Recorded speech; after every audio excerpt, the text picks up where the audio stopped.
Kuat berapa lama HP POCO F5 kalau dipakai balapan intens 3 lap full race? Apakah force close? Dan berapa derajat suhunya? Kali ini gue mau tes game MotoGP 19 lagi, full race. Kita bakal pantau secara real time, FPS dan suhunya tanpa cooler. Apakah performanya bakal throttling, patah-patah, atau tetap stabil? Langsung aja, kita gas. High, but these guys are seasoned pros. Not long to go now until the Italian Grand Prix.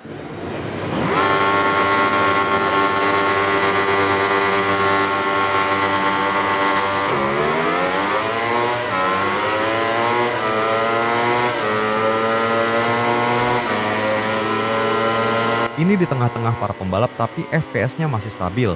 Mantap. Dan ingat ini sambil rekord di mana pasti nambah beban kinerja HP-nya.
Oke, suhu baterai udah nyentuh 41 derajat dan FPS masih stabil di angka 29.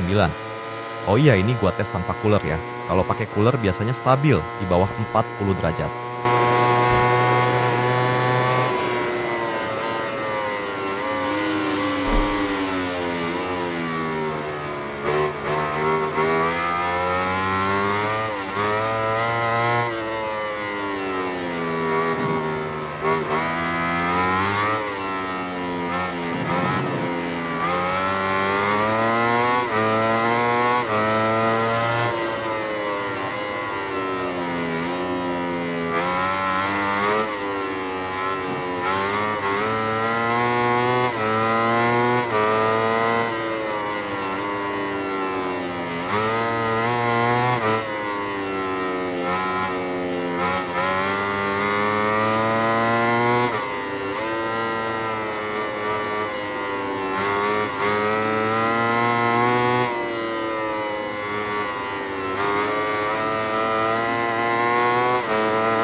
Oke, sekian tes game MotoGP 19 kali ini. Data suhu dan FPS bisa kalian lihat di pojok kiri atas dan bawah. Kalau suka sama konten tech testing kayak gini, support channel ini dengan cara subscribe, like, dan share ke teman-teman kalian. Next, mau tes game apa? Komen di bawah. Which bodes well for future races.